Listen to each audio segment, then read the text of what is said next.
donc assez rapidement. Si vous voyez que je n'ai pas répondu à votre question dans de 5 minutes, ben, vous pouvez m'appeler en utilisant votre micro pour m'assurer que je ne pas prendre bien. Donc voilà. Est-ce que vous m'entendez? Ça semble oui, ça semble bien. Donc je vais commencer le tout. Merci de votre patience, désolé du délai. Maintenant, allons-y pour commencer le tout. Je vais voir si je me rappelle comment ça fonctionne. Ça fait déjà un petit instant qu'on n'a pas fait, on n'a pas fait le tout. Donc, allons-y pour la diffusion d'écran pour je vous montre le guide d'études. Si vous ne savez pas, il est où ce fameux guide d'études-là? Ben, c'est problématique. C'est pas si problématique là que parce que vous avez encore 2 jours avant votre examen. Cependant, je vous rappelle, elle est dans votre planification. Donc, basez-vous là-dessus pour savoir qu'est-ce que vous devez étudier, qu'est-ce qui est important pour cet examen-là. Donc, allons-y tout de suite. Je l'envoie vers Notability.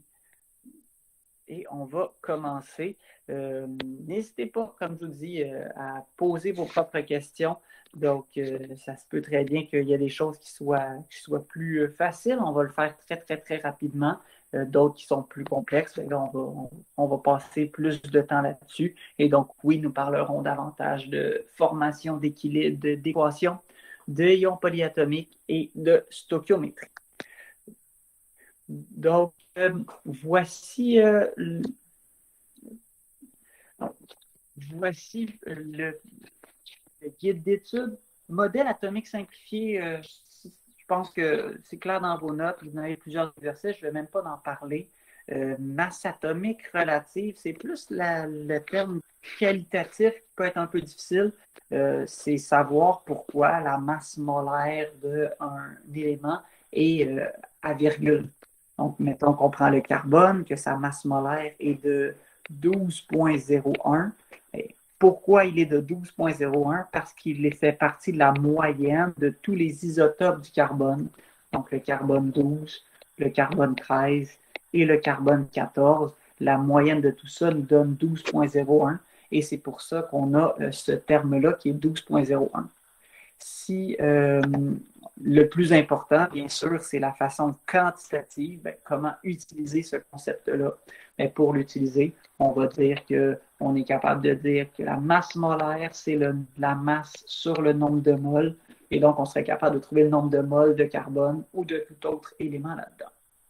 Définir le nombre de protons ou d'électrons dans un ion, ça c'est plus complexe, ou une molécule. Donc, si on a par exemple le Ca2+, comme exemple, on aurait à déterminer le nombre de protons et d'électrons. Ça peut être un peu plus complexe. On va en faire un petit exemple. On a le Ca qui est le 20e élément. D'ailleurs, je fais la promotion de ce superbe application, tableau périodique. Je vous le conseille. Donc, comme c'est le 20e élément, il devrait y avoir, si c'était l'atome, 20 protons et 20 électrons. Cependant, comme il est 2+, ça veut dire qu'il y a 2 charges positives de plus, et donc il a perdu 2 électrons. On va donc dire qu'il n'a que 18 électrons et non pas 20. Expliquer, après ça, la mole, c'est un classique. Exprimer en mol une quantité de matière. On se rappelle que le 6,02 fois 10 à la 23, c'est une mole. Si vous n'êtes pas capable d'utiliser ceci, prenez une photo de votre calculatrice et demandez-moi comment l'utiliser. Ça devrait être simple. Vous devrez être capable d'utiliser le EXP pour arriver à la même réponse que le corrigé. Finalement, c'est là le nœud de la guerre, le nœud du problème. Les ions polyatomiques, ces 4 ions polyatomiques-là qu'il faut connaître, ils sont même 5. Oh, donc, ils ont augmenté. Donc, ces 5 ions polyatomiques-là, vous devez les connaître par leur nom. Donc, savoir que ceci, c'est de l'ammonium. Savoir que de l'ammonium, c'est du NH4. Et savoir que l'ammonium, il est toujours plus 1. Comment je pourrais vous dire ça? Bien, je pourrais vous dire, par exemple, c'est quoi la molécule d'hydroxyde de sodium? Et donc, l'hydroxyde de sodium devrait être capable de dire que c'est du NaOH. Et donc, hydroxyde, c'est pour le OH. On remarque qu'on n'a pas besoin de savoir la charge dans cette question-là, mais on va voir d'autres façons où on aurait besoin d'avoir cette charge-là. Si je vous dis de faire la dissociation du dinitrate de magnésium, bien là, on n'a pas le choix. La dissociation électrolytique, là, je vais y aller un petit peu plus loin, mais je vais revenir après, on en reparlera. Mais le dinitrate de magnésium, c'est du Mg, NO3. Et j'ai 2 fois ce NO3-là parce que c'est du dinitrate. Dans l'examen, je vais vous dire à chaque fois que c'est une dissociation, je vais vous donner l'état de ce dinitrate de magnésium. Il est solide. Et donc, il est solide. La dissociation ou la dilution, ce sont des synonymes que vous devez connaître.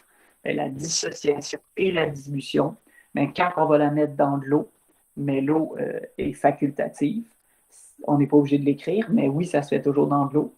Ça va former du Mg aqueux et du NO3. Et ce NO3-là, il est toujours, comme on le voit ici, moins. Ce Mg, il est toujours 2 plus parce que si on reprend mon tableau périodique, le magnésium ici, le 12e élément, il y a 2 électrons de valence, comme vous voyez ici. Et donc, on a 2 plus ici. On va avoir également 2 NO3- pour avoir 2 plus, 2 moins et que notre molécule soit neutre. Les deux, dans une dissociation ou une dilution, les deux états, c'est toujours aqueux pour les produits là-dedans. Donc voilà comment on est capable d'utiliser les ions polyatomiques pour la nomenclature, mais même pour créer des réactions de dissociation. Et je vais en parler à d'autres possibilités. Donc, si on a l'hydroxyde, on a le nitrate, on a le sulfate et le dernier, bien sûr, le phosphate. Règle de nomenclature, ben c'est du par cœur. Je vais le faire, je vais en faire un petit peu pendant les exercices, mais je ne vais pas revenir là-dessus. Et concentration, ben là, ça, on va en faire quelques petits problèmes et surtout le problème de dilution. Donc, problème de dilution, on va en faire un avec vous. On pourrait dire si j'ai concentration de 300 ppm en NaOH. Non, on va faire en sulfate de disodium. Donc, j'ai 300 ppm en sulfate de disodium dans 2 litres. Quelle sera la concentration en mol par litre après l'ajout de 300 millilitres? Donc, on a plusieurs informations là-dedans. Vous remarquez qu'on a des ppm, on a des moles par litre, on a des volumes en litres et en millilitres. Et le plus intéressant, le plus important, c'est qu'on a une concentration et on vous demande une seconde concentration. On a, je pourrais même mettre d'une autre couleur, on cherche à une autre concentration. Et là, on a un certain volume et on recherche dans un nouveau volume. Donc, vous remarquez qu'il y a, on va changer de couleur parce que c'est le corrigé. On va avoir 2 volumes, C1, V1, qui est égal à C2, V2. On a 2 concentrations, on va avoir 2 volumes. Donc, notre concentration initiale, elle est de 300 ppm. Notre volume, il est de 2 litres. Et après ça, notre nouvelle concentration, c'est ça qu'on recherche, dans un volume qu'on a ajouté 300. Donc, on est maintenant à 2,3 litres. C'est un L. Si on pitonne tout ça, ça nous donne 300 fois 2 divisé par 2,3. Ça nous donne 261. Et là, les unités de notre C2, comme la concentration ici est en ppm, ma réponse sera ici en ppm. Ça va bien, on a une nouvelle concentration. Nous, on la demande en mol par litre, alors qu'ici, on est en ppm. Pour savoir c'est quoi en ppm, ben c'est 261 ppm, c'est 261 grammes sur 1 million de millilitres. Nous, on ne peut pas savoir dans 1000 litres, on veut savoir juste dans 1 litre, donc dans 1000 millilitres. On peut déterminer que c'est 0,261 grammes dans 1 litre. Il ne nous reste plus. Cyrine, oui, exact. Les litres ici vont s'annuler. Donc, le litre qui est là s'allume avec ce litre qui est là. Et donc, ce ppm-là qui reste, c'est pour ça que le C2 va être à la même concentration en ppm que le C1. Très bonne question. Justine, pourquoi c'est 2,3 litres? Parce qu'on a ajouté 300 millilitres à notre 2 litres. Donc, 300 millilitres, c'est 0,3 litres. Donc, 2 litres plus l'ajout de 0,3 litres, on obtient 2,3 litres. Après ça, il nous reste 0,261 grammes dans 1000 millilitres, communément appelé 1 litre dans le jargon de la chimie. Et donc, il ne nous reste plus qu'à savoir ce 0,261 grammes, c'est combien de mol, sachant que, et là, pour passer de grammes à mol, on a besoin de la masse molaire. Pour avoir la masse molaire, j'ai besoin de savoir la molécule.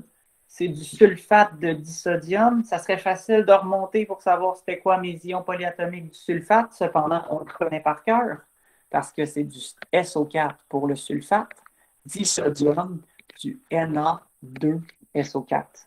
Donc, il ne nous reste plus qu'à trouver la masse molaire du Na2SO4. Si vous ne connaissez pas par cœur, cherchez votre tableau périodique, mais Na, c'est 22,99 fois 2.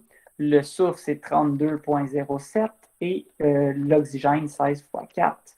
Ça nous donne 142,05 grammes pour une mol. Je vous rappelle, ça a été la masse molaire du Na2SO4 trouvée dans le tableau périodique.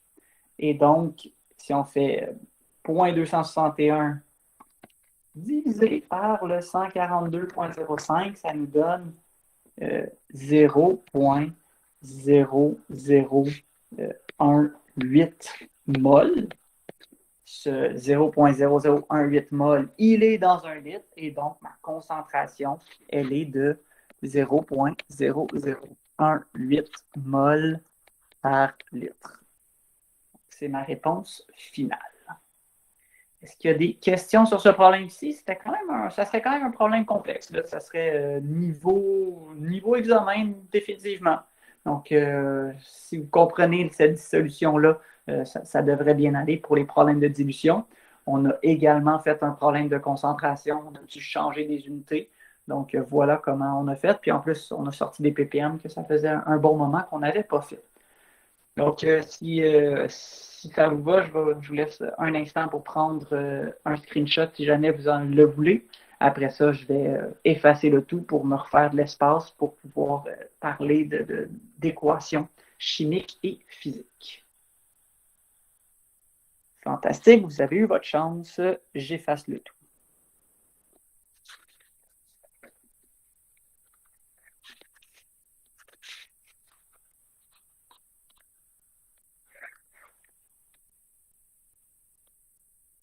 Génial. Donc, reconnaître des équations, en fait, on ne va pas vraiment faire le reconnaître parce que nous, on va en créer. En fait, on va pas faire la reconnaissance, on va en créer. C'est plus facile de les reconnaître que de les créer parce qu'il y a moins d'étapes à faire, mais sachez c'est quoi une neutralisation, une combustion, une synthèse, une décomposition, et vous allez être capable de le faire. Donc, si je vous demande neutralisation, c'est le plus complexe. On va également revoir le balancement d'équations par la bande en faisant des équations de neutralisation, combustion, synthèse. Je ne sais pas si on va faire des compositions, à vous de me le dire. Donc, si je veux la neutralisation, et là, on va encore travailler avec notre nomenclature, ça va être du phosphate de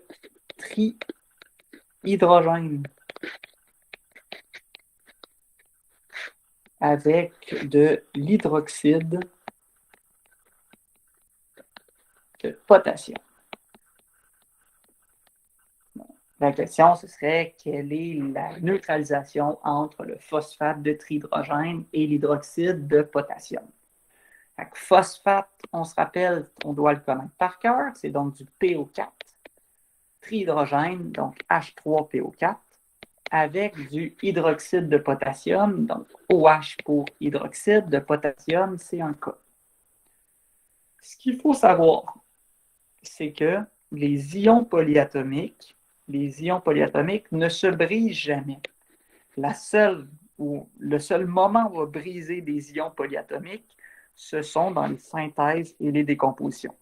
Donc, dans toutes les autres équations, les ions polyatomiques vont rester ensemble et donc mon sel va être formé de à la fois le PO4 et à la fois le K.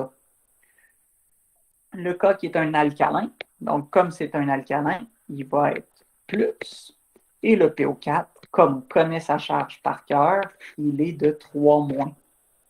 Il faut créer un sel qui est stable, un sel qui est neutre, et donc ça va nous prendre 3 potassium pour avoir 3 plus et 3-, et là on va pouvoir dire que ce sel-ci est stable et on va pouvoir balancer quelque chose. Par la suite, ça prend toujours un sel et de l'eau. Là, vous allez dire que j'ai brisé peut-être le OH, ce qui est faux. Donc, vous remarquez que dans le H2O, je vais avoir le OH et ça va se lier avec le H ici pour avoir le deuxième H qui est là pour pouvoir faire du H2O. Donc, on ne brise pas l'ion polyatomique hydroxyde, c'est juste qu'il va se lier à un autre hydrogène pour former de l'eau. Voici donc comment faire la neutralisation. Par la suite, il ne me restera plus qu'à la balancer. Ça me permet de montrer ma technique. Technique qui est pas infaillible, mais qui facilite beaucoup la tâche. Donc, je la montre 2-3 fois. Je vais en faire une combustion puis une synthèse pour vous le montrer. On met un 1 devant la molécule la plus complexe. La molécule la plus complexe, c'est soit celle-ci, je vais mettre une autre couleur, c'est soit celle-ci ou celle-ci. C'est arbitraire quand on choisit. C'est arbitraire quand on choisit la plus grosse molécule. On aurait très bien pu choisir le K3PO4, on serait arrivé à la même réponse. Arish, bonne question. C'est quand il faut mettre des charges. Il faut mettre des charges uniquement dans la dissociation électrolytique. Donc, comme nous, on a créé des molécules qui sont neutres, il n'y a pas de charge dans une molécule. C'est uniquement dans la dissociation que là, il y aura des charges. Donc, en mettant un 1 devant ma molécule la plus complexe, je vois qu'il y a 3 hydrogènes, mais l'hydrogène est dans plusieurs molécules de coefficients inconnus. Je ne peux donc pas déterminer encore l'hydrogène, il y a trop d'inconnus. Par contre, le P, je sais que le P est uniquement présent ici, et donc je peux dire pour qu'il y ait un P du côté des réactifs, je vais avoir un P du côté des produits. Après ça, je peux voir que j'ai 3 potassium, 3 K, je dois donc avoir 3 KOH.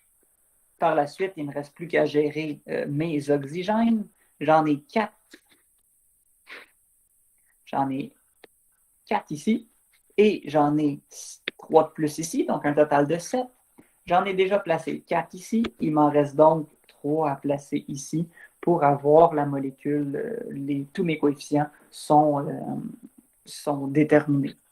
Lina, tu as tout à fait raison, mais je vais y revenir plus tard quand je vais parler de dissociation et de dissolution. C'est presque pareil, il y a une petite subtilité qu'on parlera un peu plus tard. On va donc valider avec nos hydrogènes. On en a 3 ici, plus 3 ici, donc un total de 6. Génial, on en a 6 ici. On peut donc dire que notre équation est bien balancée. Voici comment on fait la neutralisation. Vous remarquez que l'étape clé, c'est de déterminer le sel qui est stable. Et là, oui, on va pouvoir changer les indices parce que comme on crée le tout, on n'a pas le choix de créer une molécule qui est stable, donc de changer les indices. Non, il n'y a aucun problème, Maud, pour le 1, si tu les mets ou si tu les mets pas. Euh, Moi, je les mets parce que ça m'aide pour me dire j'ai pas oublié un coefficient. Je le sais que c'est un 1, mais si toi, tu es à l'aise de ne pas mettre de 1, il n'y a aucun problème. Je déduis que l'absence de coefficient, c'est de mettre en 1. Pour la combustion, donc je vous rappelle la combustion, si on fait la combustion du, je ne sais pas moi, C6H12. Donc le C6H14, c'est un peu plus complexe.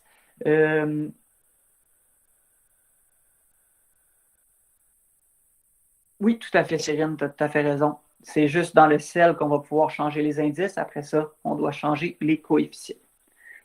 Donc, pour la combustion du C6H14, ben, une combustion, c'est tout le temps la même chose. C'est toujours du O2. Ça donne toujours du CO2 et ça dégage toujours du H2O. Une fois qu'on a fait ça, il ne nous reste plus qu'à balancer. Encore là, je mets un 1 devant la molécule la plus complexe.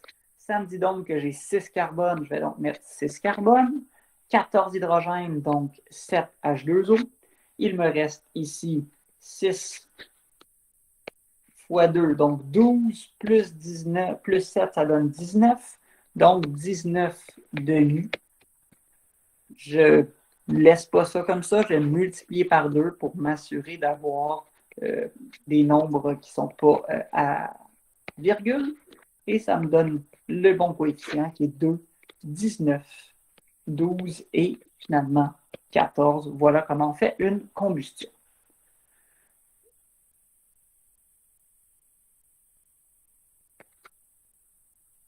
Merci, Rim, tu as tout à fait raison. C'est la fatigue. Donc, oui, c'est pas la dilution qui est un synonyme de dissociation. C'est bien la excusez. Comme tu m'as dit, c'est bien c'est bien la dissolution. Donc, dissoudre quelque chose, la dissolution, qui est un synonyme de dissociation. Tu as tout à fait raison. Une chance que c'est pas moi qui fais l'examen, mais toi qui vas le faire. Tu es plus prête que moi. Donc, merci du correctif. Voilà.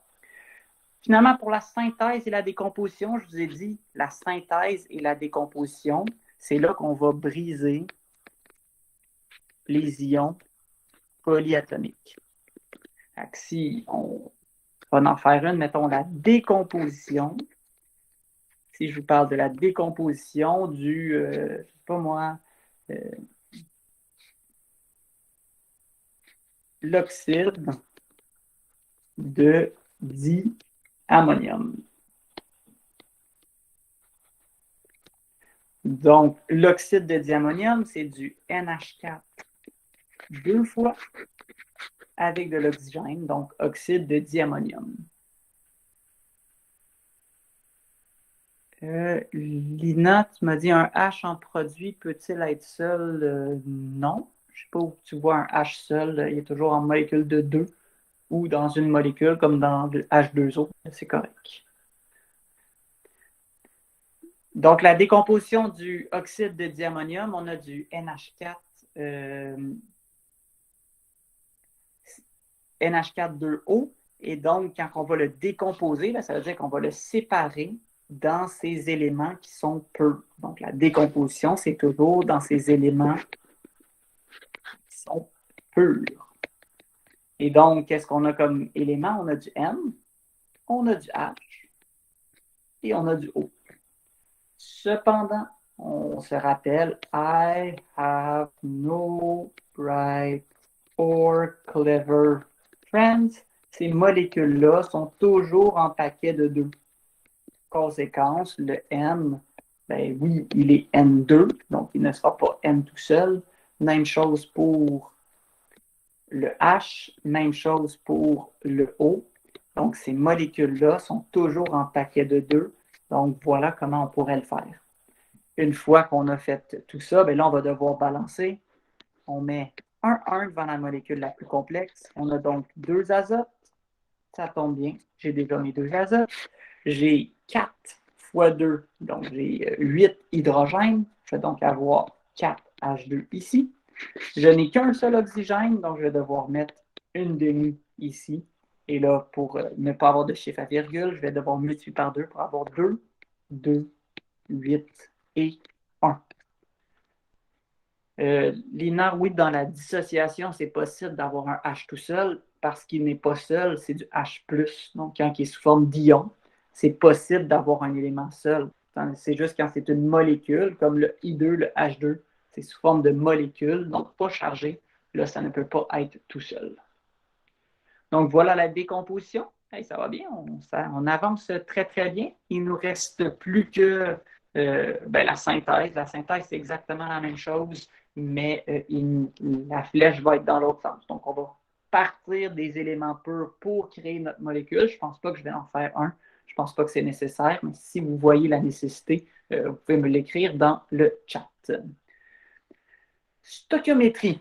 Donc, je vais tout de suite faire transformation physique parce qu'on est dans le vif du sujet. Reconnaître des changements d'état.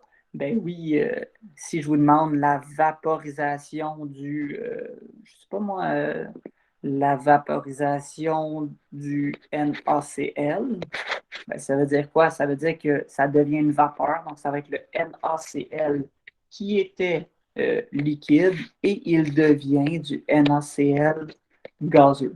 Donc, on remarque que ça ne change pas l'état, ça ne change pas la molécule, c'est juste l'état qui va changer.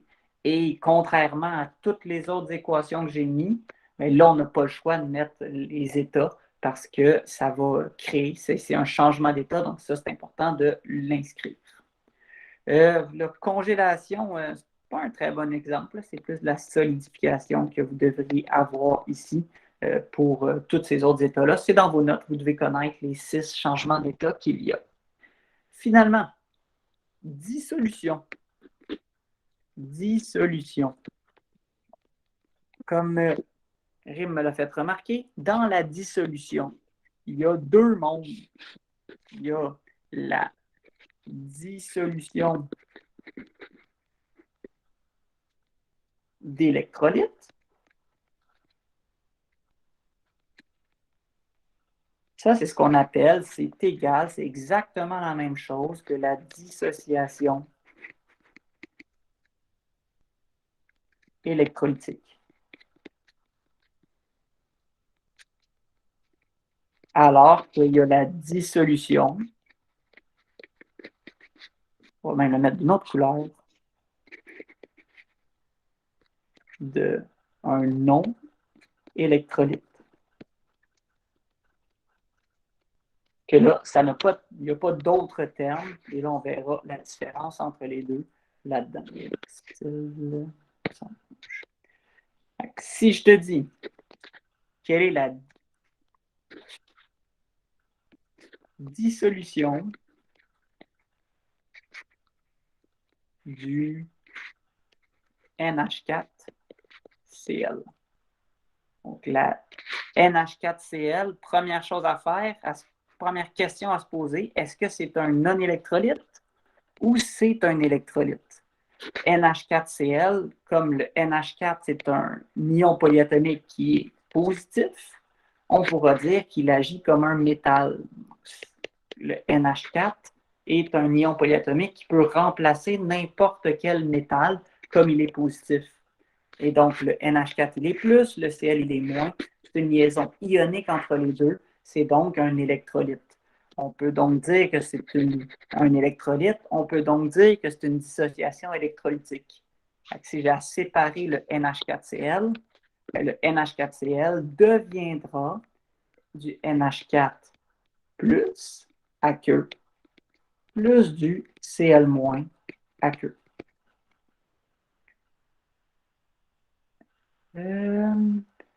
Si on fait une synthèse décomposition, est-ce qu'on doit mettre l'état pour, par exemple, pour le carbone? Non, on n'a pas besoin de le mettre pour une synthèse ou une décomposition. On peut très bien le mettre, c'est possible avec le tableau périodique, on peut savoir l'état de tout ça. Cependant, je ne le demanderai pas et c'est pas obligatoire. Le H ressemble beaucoup à un A. Est-ce que vous pouvez l'arranger? Le H ici, NH, ici le H. Donc voilà, Arish, si tu en vois d'autres, n'hésite pas à me le dire. Cyrine, est-ce qu'il faut mettre le H2O sur la flèche? Tu peux le mettre. Ce n'est pas une erreur de le mettre. Mais en disant le terme aqueux, on dit ça se passe dans de l'eau, donc ce n'est pas obligatoire. Le Cl n'a pas besoin d'être deux atomes quand il est seul. Ben, tu as raison, Camélia, dans la synthèse et la décomposition. Comme il est ionisé, comme il est sous forme d'ion, ben, il peut très bien être seul, le Cl-, ça existe. Par contre, si je t'avais demandé la décomposition du NH4Cl, ben là, tu n'aurais pas le choix de dire que c'est du N2 plus H2 plus Cl2. Donc là, le chlore doit être du dichlore. Mais quand il est sous forme d'ion, ben oui, il peut très très bien être seul. Et ça, c'est quand même très important à comprendre là-dedans. Si je fais une autre dissolution, donc si je fais une autre dissolution, je prends la dissolution du CO2 par exemple, ben là, oui, Louisa, tu as raison. Il faudrait mettre l'état solide pour le NH4Cl. Cependant, dans la question, je vais toujours le spécifier, l'état du réactif. Mais oui, tu as raison que ça serait un sel. Tous les sels sont généralement solides. Donc oui, c'est bien de le mettre. Si je fais la dissolution du CO2, ben, on sait que le CO2, il est gazeux. Comme c'est pas un électrolyte, le CO2, pourquoi c'est pas un électrolyte? Parce qu'il ne commence pas par H pour être un acide, il ne finit pas par OH pour être une base, c'est pas un métal avec un non-métal. On dira donc qu'il va juste se séparer, il va juste se dissoudre pour devenir du aqueux. Donc, c'est ce qu'on appelle la dissolution d'un non-électrolyte. Ça ressemble à ceci, c'est beaucoup plus simple.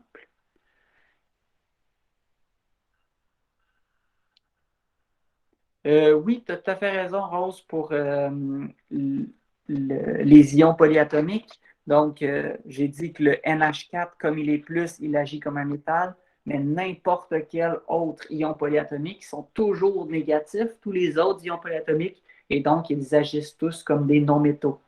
Si on fait la dissolution du KNO3, mais on va dire le NO3, comme il est moins, il agit comme un non-métal. Ça va donc être un métal non-métal. C'est un sel. On dira donc que c'est un électrolyte. Donc, on va le séparer en ions pour dire solide K plus aqueux plus NO3 moins aqueux. Et je pourrais même mettre, pour rappeler que le dinitrate de magnésium, ben là, ça va donner du Mg2+, et tous les indices qui sont là deviennent des coefficients, on se le rappelle. L'état de la molécule doit être précisé pour quel cas précisément, lorsqu'on va avoir une dissociation ou une dissolution. Je vais vous donner l'état de la molécule initialement. Vous n'êtes pas supposé connaître l'état de toutes les molécules qui existent. Et comme c'est un changement physique, cette dissolution, mais vous n'avez pas le choix de mettre les états dans la réaction et il faut les connaître. Yasmine, pourquoi c'est négatif? Ça agit comme un non-métal. Là, je te rappelle, dans ton tableau périodique, les ions, euh, tous les non-métaux, ben, tous les non-métaux ont 4, 5, 6, 7 ou 8 électrons. Donc, les non-métaux, comme ils ont plus que 4 électrons, ils vont vouloir aller compléter leur couche, ils vont vouloir aller chercher un dernier électron. Ils vont donc être négatifs parce qu'ils vont aller voler des électrons. Comme l'hydroxyde, il est moins, ben, il agit exactement comme un halogène. Comme le sulfate, il est 2 moins, il agit exactement comme un oxygène. Comme le nitrate, il est moins lui aussi. Comme le phosphate, il va être 3 moins, il va agir comme un azote. Donc voilà pourquoi ils agissent comme des non-métaux, parce que comme ils sont moins, c'est ainsi qu'on va les comparer. Donc voilà, je pense que j'ai fait le tour sur la formation d'équations physiques et chimiques. Est-ce qu'il y a des questions avant que je m'attaque à la stoichiométrie? Fantastique, stoichiométrie, nous y voilà. Donc, si on prend une réaction qui va être assez simple, on va dire du Fe plus du O2 donne du Fe2O3. On va avoir 4, 3, 2. Et je vous dis comme question, si 30 grammes de fer a réagi dans une pièce de 5 litres, quelle est la concentration du O2 en mol par litre? Donc, j'ai 30 grammes de fer qui a réagi dans une pièce de 5 litres. Quelle est la concentration du O2 en mol par litre? Donc, je vous rappelle, et là, vous avez chacun votre technique. Si elle fonctionne, c'est tant mieux. Si vous avez de la difficulté, je vous conseille fortement d'utiliser ma technique. C'est-à-dire que, première étape, on va toujours balancer l'équation. Bonne nouvelle, elle est déjà balancée pour vous. Deuxième étape, on va travailler en mol. Donc, pour travailler en mol, on a 5 litres. C'est impossible de transformer des litres en mol parce qu'on n'a pas la concentration. Par contre, ce 30 grammes-là, ben oui, c'est facile de le transformer en mol et il va falloir le faire. Donc, on a 30 grammes. C'est combien de mol si la masse molaire du fer, 55,85, 55,85 grammes pour une mol.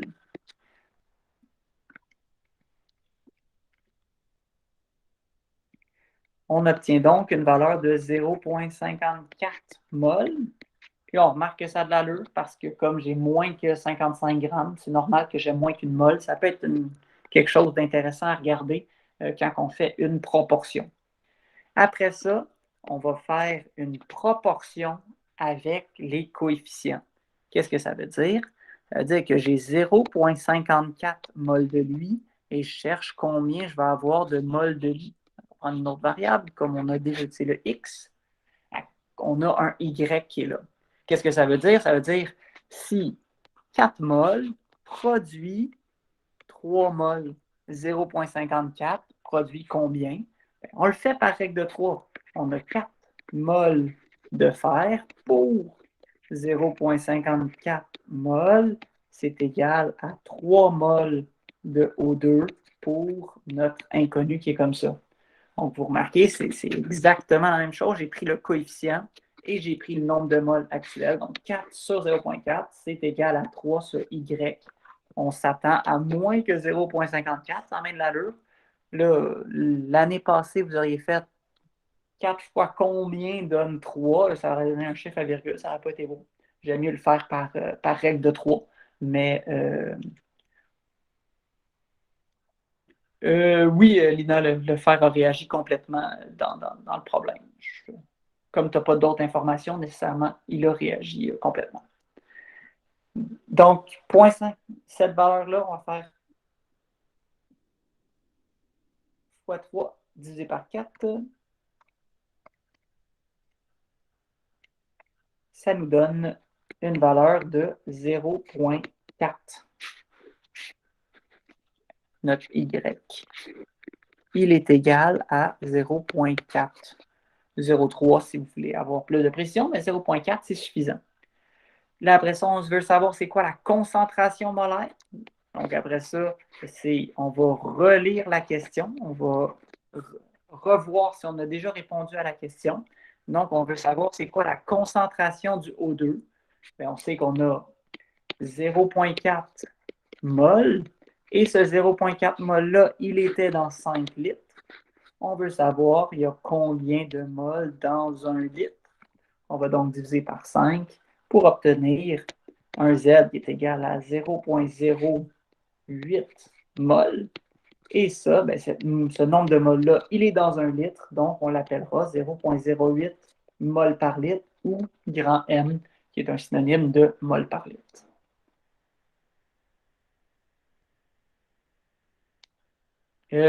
Arish, le concept derrière tout ça, c'est une proportion.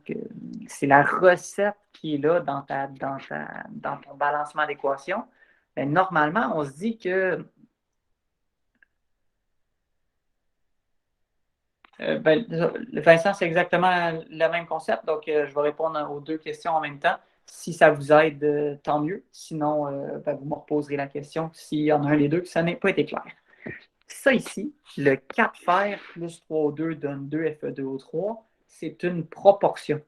Qu'est-ce que ça veut dire? Ça veut dire que 4 atomes de fer vont réagir avec 3 molécules de O2 pour former 2 molécules de Fe2O3. Ça, c'est si on fait la recette une seule fois.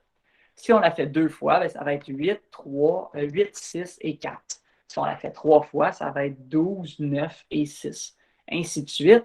Et donc, je pourrais dire que si je la fais 4 fois 6,02 fois 10 à la 23, ça va me prendre 3 fois 6,02 fois 10 à la 23 fois 2 fois 6,02 fois 10 à la 23. Donc, si je fais la recette 4 fois 6,02 fois 10 à la 23, ça me prend 3 fois 6,02 fois 10 à la 23 de O2. Et donc, ici, ça dit que c'est 4 mols. Si j'ai 4 mols, j'ai besoin d'avoir 3 mols de lui. C'est tout le temps vrai, ça. Ces coefficients-là, on ne les parle pas en nombre d'atomes parce que c'est trop petit, un atome. On va toujours avoir des recettes en mols pour dire c'est 4 mols avec 3 mols qui donnent 2 mols. Mais si tu mettais juste une proportion, 4 et 3, ben, tu aurais exactement la même réponse. Tu obtiendrais 0,4 mol. Ces coefficients-là, ben, dans les faits, il n'y a pas vraiment de chiffre associé. Je mets des mols parce que en chimie, tout est des mols, c'est des proportions de mols, mais si vous ne mettez rien, c'est correct aussi. Donc, voilà pour ce problème-ci. Donc, la réponse est de 0,08 mol par litre. Et on va utiliser ce même tableau-là, cette même réaction-là. On avait 4Fe plus 3O2 qui donne 2Fe2O3. Et on avait 0,54 mol et 0,4 mol. Donc, c'est ça qu'on avait de tout ça. Et c'était pas ça la question, mais on aurait pu déterminer combien qu'on en a déterminé, combien on en a formé de ça. On aurait fait 0,4 sur, on va le faire dans le bon ordre. Donc, si je veux trouver le nombre de moles ici, ça serait soit 4 sur 0,54 est égal à 2 sur x, ou 3 sur 0,4 est égal à 2 faire V2 sur X. Et si on le boutonne, 4 divisé par 0,54 fois... excusez, 4 divisé par 0,54 divisé par 2, ça nous donne... Excusez, je faisais tout mal. 0,54 fois 2 divisé par 4, ça donne 0,27. Et 0,4 fois 2 divisé par 3, ça donne également 0,27. On remarque donc que peu importe par rapport à quelle proportion on arrive, on va arriver à la même réponse, mais c'est juste qu'on va utiliser une autre façon.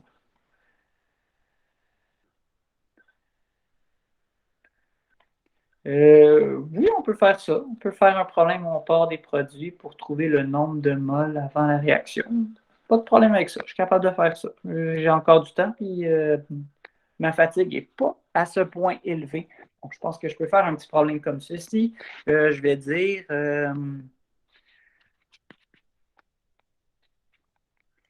je veux synthétiser 3 grammes de...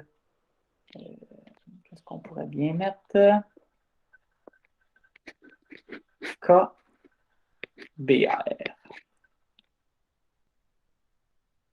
Combien de chaque réactif ai-je besoin en mol? Donc, j'ai 3 grammes de KBR. On va avoir du K. On veut le synthétiser. Donc, on veut créer notre KBR à partir des éléments purs. Donc, on a le K et on a le BR. On remarque que le K ne fait pas partie des éléments diatomiques, donc on le laisse sous forme de K, alors que le BR, lui, sera sous forme de BR2, ainsi comme ça. Il ne reste plus qu'à balancer, ça va donc être 2K et 2K BR pour avoir quelque chose de balancé comme ça. Donc, première étape, balancer, c'est fait. Deuxième étape, on met en mol 3 grammes de KBR. On utilise la masse molaire du KBR. Ça nous donne 39,1 plus 79,9. Ça donne 119. On a donc 119 grammes pour une mole. On veut savoir si j'ai 3 grammes. Je vais mettre quelque chose de plus gros. Je vais mettre, mettons, 300 grammes pour avoir des plus beaux chiffres. Donc, 300 grammes, c'est combien? Et donc, Malik, pourquoi c'est du BR2? Parce que, je te rappelle, chaque fois qu'on doit synthétiser ou doit décomposer, on doit se rappeler la phrase I have no bright or clever friends, qui sont toujours en paquet 2. Et donc, le BR est en paquet 2 parce que c'est un atome, c'est une molécule diatomique qui ne peut pas être seule. Le BR ne peut pas être seul. Donc, 119 et j'ai 300 grammes, donc on va faire 300 divisé par 119. Ça va nous donner 2,52 moles. Par la suite, on a mis en mol, on va faire une proportion avec les coefficients. On sait que si j'en ai 2,52, j'en aurai 2,52 parce que c'est un rapport 2 pour 2. Et on sait que si j'en ai 2,52, je vais en avoir 2 fois moins parce que c'est un rapport 2 pour 1. Donc, c'est beaucoup plus clair. Ça a bien plus d'allure. Je trouvais que c'était un peu simple comme problème, mais d'accord, je vais le faire pour le prochain. Donc, 2,52 divisé par 2, ça me donnera 1,26 là-dedans pour tout ça. Donc, voilà comment on peut faire un problème avec le produit. Et on va tout de suite utiliser ces valeurs-là pour travailler avec le réactif en excès. Donc, comment ça fonctionne le réactif en excès? Ça nous dit que au début,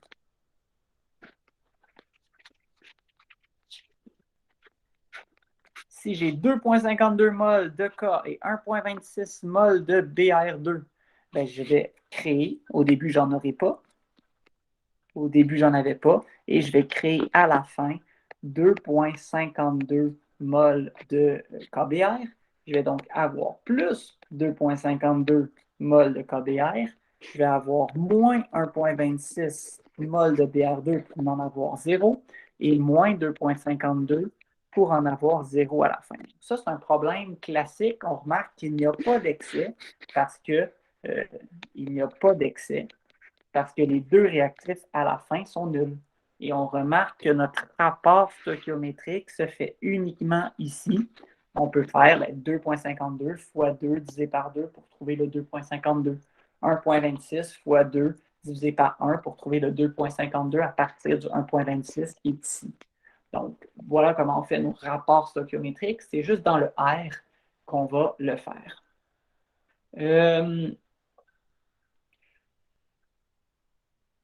Frédéric, excuse-moi, le 119 grammes, il provient de la masse molaire du KBr. Donc, j'ai pris le K plus le BR. Ça m'a donné 119 pour trouver la masse molaire. Yasmine, oui, je peux faire le numéro supplémentaire du formatif. Je vous rappelle, et ça me permet de...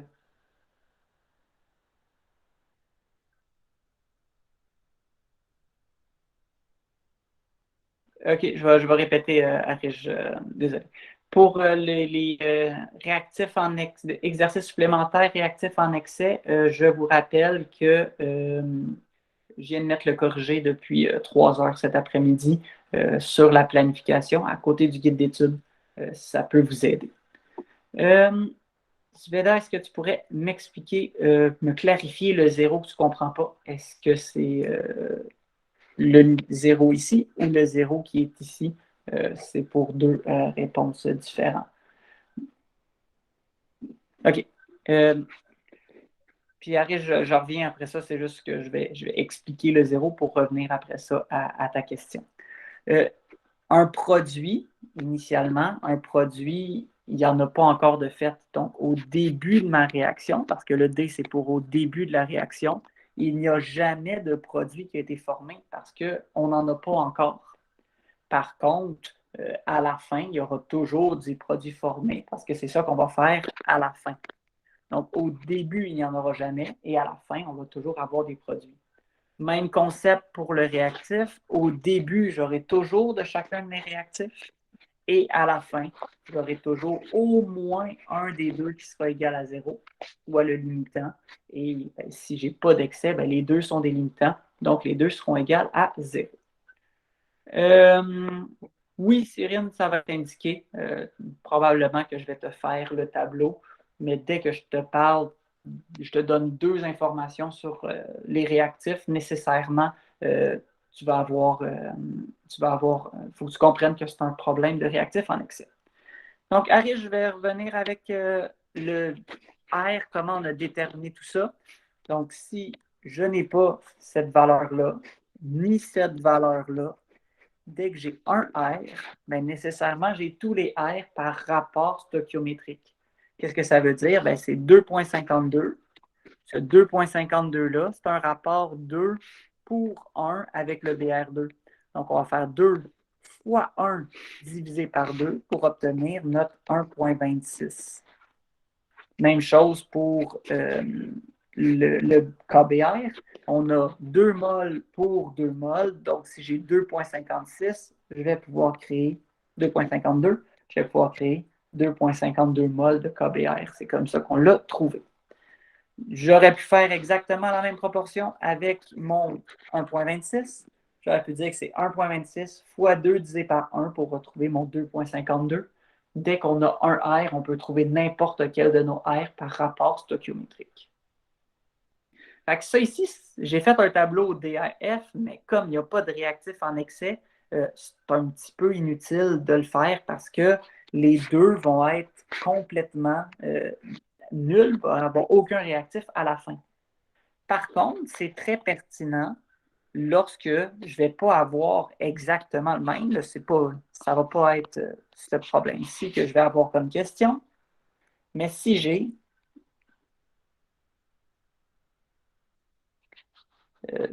dans un bécher, j'ai 2,52 mol de K et j'ai 2 mol de BR2. La question, c'est combien de KBR sera produit.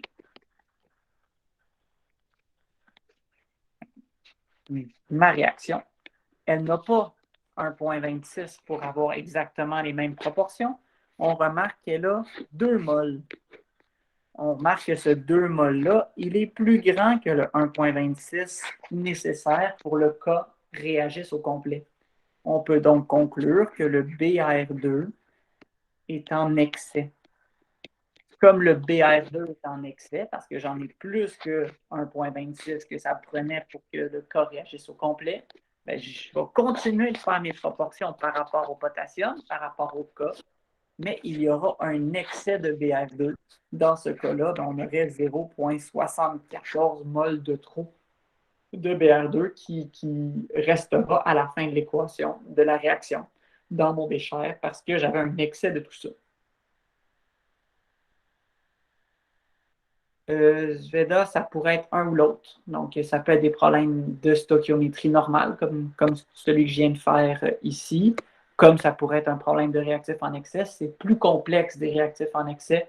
Donc, comme c'est de la révision, je vais probablement avoir les deux dans l'examen. Si la question était à la place, j'ai 2,52 de K et j'ai une seule mol de BR2.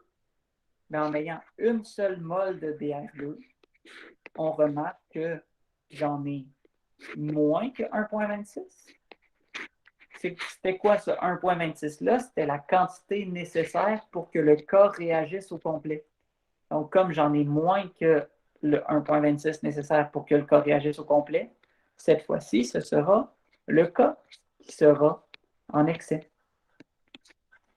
Comme le cas est en excès, on va faire notre proportion par rapport au BR2.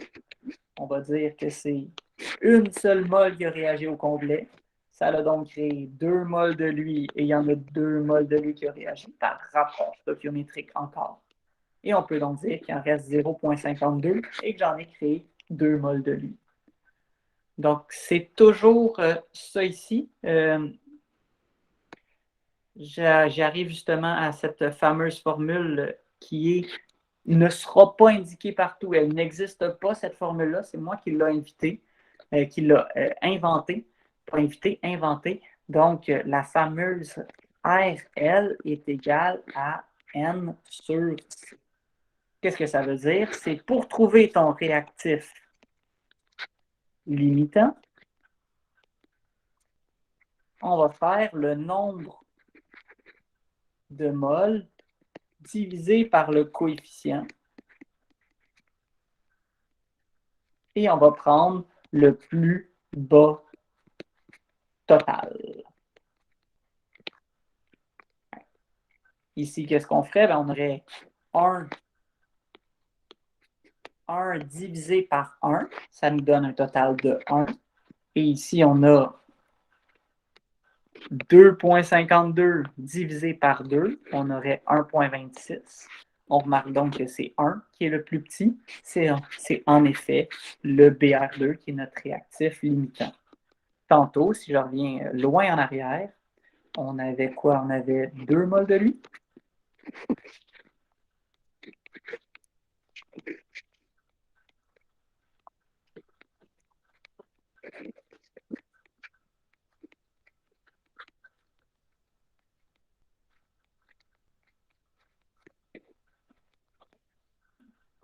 Donc, tantôt, on avait cette valeur-là. Si je fais le même concept, 2,52 divisé par 2, ça me donne 1,26. Et je fais 2 divisé par 1, ça me donne 2. C'est lui le plus petit, c'est pour ça que c'est lui le limitant. Donc, voilà comment on peut utiliser la formule N sur C qui est égale à ton réactif limitant.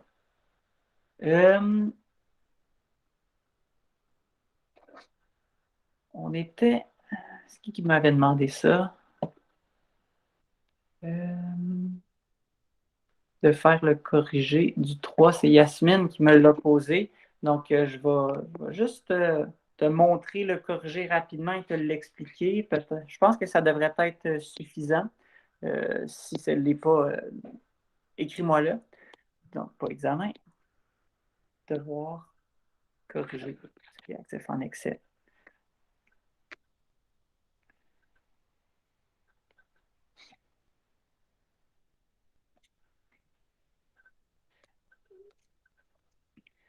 Euh, donc, voici le dernier problème. On avait à créer la combustion du C8H18. Première étape, c'était de faire la combustion. Donc, on rajoute du O2 avec du CO2 et du H2O, puis on balance. Là, après ça, avec notre 3 grammes et notre 6 grammes, on trouvait notre nombre de moles. Puis là, il fallait faire déterminer lequel était l'excès, lequel était limitant. Encore là, on va faire nombre de moles 0,026 divisé par 2, ça me donne 0,013. Puis 0,188 divisé par 25, ça me donne 0,007. Et donc, on remarque que ce chiffre-là est plus petit, c'est pour ça que c'est le O2 qui réagit complètement. Et donc, on fait nos proportions par rapport au O2 pour trouver le nombre de moles de CO2 et transformer en masse. Donc, voilà, il me restait Cyrine qui m'avait demandé un numéro qu'on passait par comme le deuxième. Donc, je pense que ça va être le dernier qu'on va faire, à moins qu'il y ait des questions qui subsistent. Donc, comment on pourrait dire ça?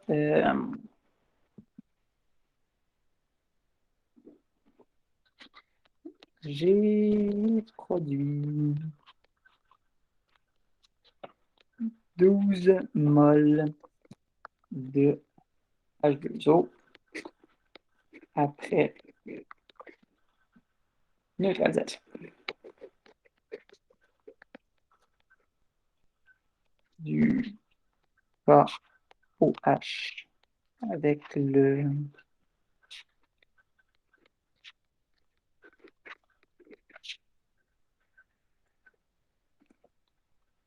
s'il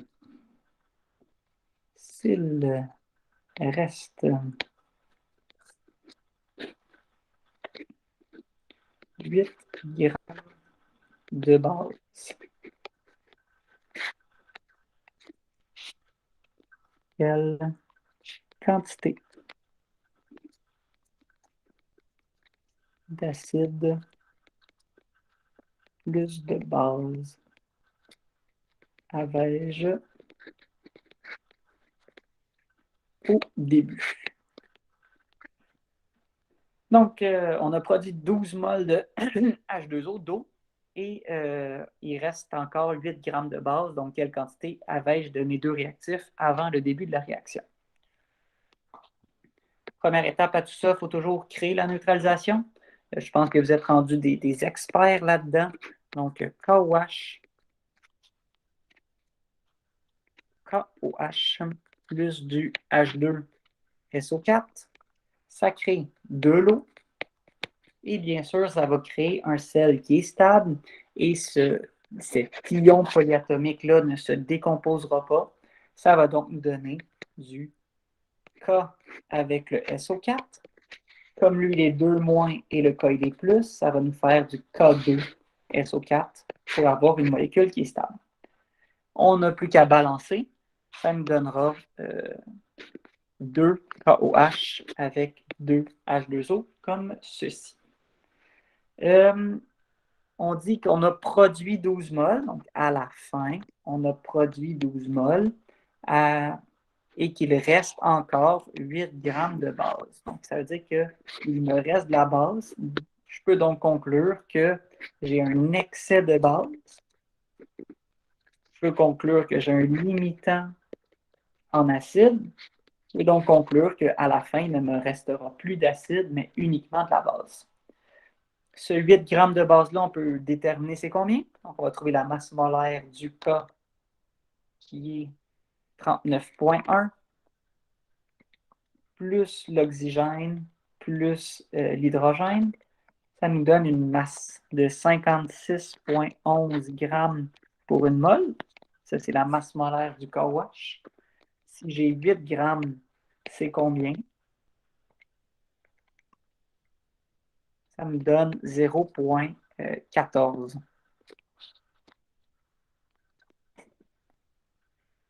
Si j'en ai pas au début de mes produits, j'ai jamais de mes produits initialement, je peux donc conclure qu'il y a eu 12 moles de H2O qui ont été produites. Ces 12 moles-là ont été produites à partir de mon acide et de ma base par proportion, par rapport stoichiométrique. Je peux trouver n'importe quel de mes réactifs ou de mes produits. On va faire 12 fois 1 divisé par 2 pour trouver le H2SO4. Ça va nous donner 6. Donc, on sait que chaque mol va produire 2 mols de H2O. Donc, ça, chaque 6 fois 2 pour obtenir mon 12 mols de H2O. Ici, on voit que c'est un rapport 2 pour 2. Fait que si j'en ai 12 mols, ben j'en aurai 12 mols ici. D, c'est pour début. F, c'est pour fin.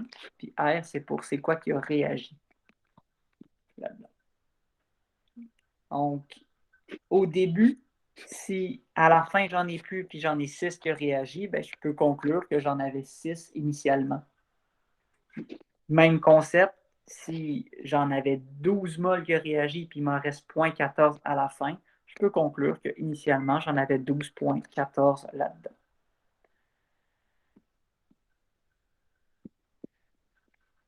Donc, voilà. Est-ce qu'il y a des dernières questions à faire?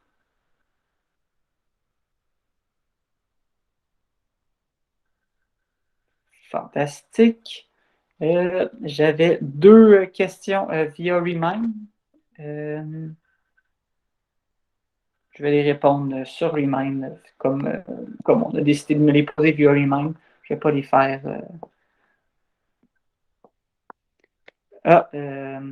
Justine, le 12, il sort de où? Il sort du j'ai produit 12 mols d'H2O. Désolé, j'avais baissé un peu pour le tout. Donc, s'il n'y a pas de questions, je vais arrêter l'enregistrement et je vous souhaite.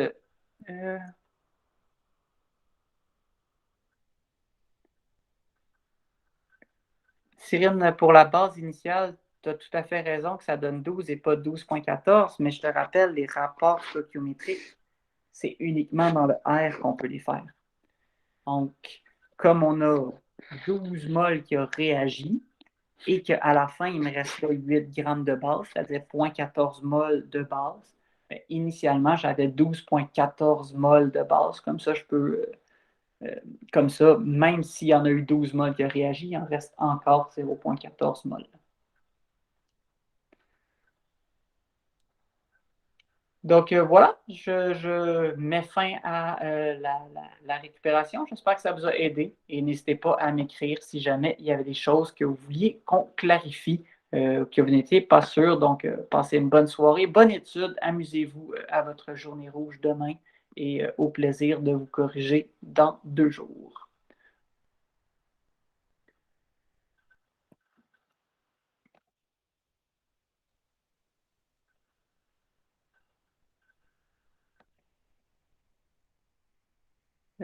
Oui, Yanis, est-ce que c'est une question?